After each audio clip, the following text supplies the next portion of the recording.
Regularise కాకపోవడానికి ప్రధాన కారణం గత ఆర్థిక శాఖ మంత్రి హరీష్ రావు గారే. ఎందుకంటే మేము సుమారు రాష్ట్ర అధ్యక్షునిగా నేను ఒక 200 మంది తోలుకొని ఒక 100 సార్లు వెళ్ళడం జరిగింది. ఇక్కడికి రమ్మన్నారు, అక్కడికి రమ్మన్నారు, అది అన్నారు, ఓకే మీకు ఇప్పుడే చేస్తున్నామన్నారు, 2వ దశలో చేస్తున్నామని చెప్పిండు. సబితా మేడం దగ్గరికి వెళ్తానేమో హరీష్ రావు సార్ గారిని కలవండి అని అన్నారు. పూర్తిగా మమ్మల్ని అయితే మోసం చేయడం వల్లనే ప్రభుత్వం కూడా పోయిందని మేము ఆ రోజే చెప్పడం జరిగింది. ఖచ్చితంగా మా తల్లిదండ్రుల యొక్క ఉసురు తగలడం వల్లనే ఆ ప్రభుత్వం కూడా కోల్పోవడంలో ప్రధాన పాత్ర. ఎందుకంటే మేము 466 మంది సంఖ్య తక్కువ అనుకున్నారు, కానీ మేము 24 సంవత్సరాల నుంచి విద్యను అభ్యసిస్తున్న విద్యార్థులు వేల మంది, లక్షల మంది విద్యార్థులు చాలా బాధపడ్డారు.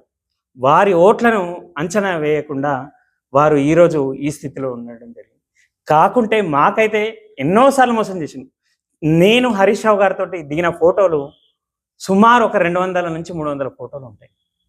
పూర్తిగా అంటే మమ్మల్ని రోడ్డు మీద పడేసడం జరిగింది. ఆర్థిక శాఖకు ఆల్రెడీ మాది ఫైల్ పోయింది, రెగ్యులేషన్. అక్కడి నుంచి మళ్ళీ రిటర్న్ చేసి ఒకరోజు ఎంహెచ్ఆర్డీలో మీటింగ్ పెట్టిండు, పిలిచిండు, అందరు అధ్యక్షులు పిలిచిండు. మేము కూడా వెళ్ళినాం.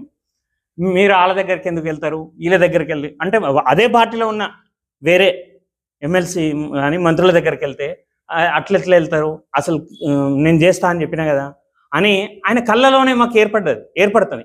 ఇప్పటి కూడా టీవీలో ఏదైనా వస్తుందంటే నేను ఇమ్మీడియట్గా అది తీసేస్తాను. నాకు అసెంబ్లీ కూడా చూడబోతుంది బికాస్ ఆఫ్ ఆ మోసం వల్ల. ఎందుకంటే మమ్మల్ని నమ్ముకొని ఎంతోమంది ఉన్నారు. ఇప్పుడు కూడా విద్యార్థులు కూడా చాలా బాధపడుతున్నారు.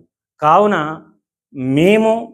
మేము ఈరోజు ఈ పరిస్థితి ఉండడానికి ప్రధాన కారణం అంటే నిజాయితీగా ఉండి ఎన్ఓసి సిసి నుంచి తెచ్చుకొని పిహెచ్డి పూర్తి చేసుకున్నప్పటికీ రెగ్యులర్ కాకపోవడానికి ప్రత్యక్షంగా హరీష్ రావు గారి కారణం. ఎందుకంటే స్టేట్ స్కేల్ ఇవ్వచ్చు అనేది నేనే ఒక 4 సార్లు జీవోలు ఇస్తూ మరీ ఎక్స్ప్లెయిన్ చేయడం జరిగింది.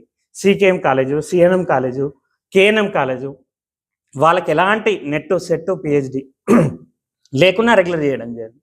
కానీ మమ్మల్ని మీకు ఇవి లేవు కదా అని పక్కన పెట్టేయడం జరిగింది. మరి వాళ్ళని ఎందుకు చేశారు, మమ్మల్ని ఎందుకు చేయాలి?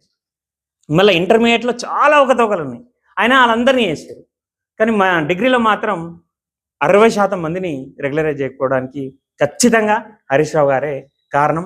ఇది గతంలో ప్రజా దర్బార్లో కూడా మా సంఘం తరఫున వెళ్ళి అక్కడ కూడా ఇదే ప్రెస్ మీట్ పెట్టి అదే మాట చెప్పడం జరిగింది. కాబట్టి